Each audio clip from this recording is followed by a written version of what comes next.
তবলাতে generator চালাবো, ঠিক আছে। এই জেনারেটর যে আমাদের কারেন্ট অফ হলে যে জেনারেটর হয় সেই জেনারেটর, কিংবা ঢালাইয়ের সময় যে জেনারেটর আমরা দেখতে পাই সেগুলো।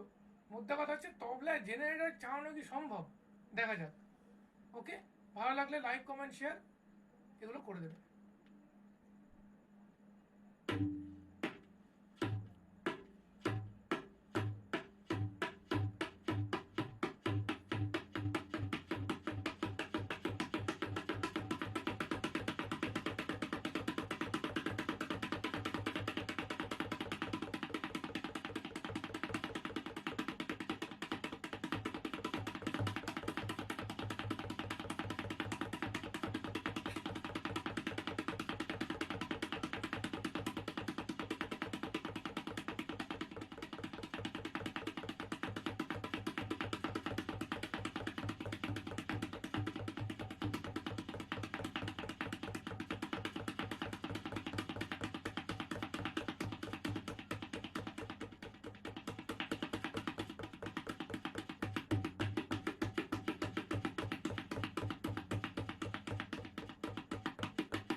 ইনস্টাগ্রাম থেকে দেখে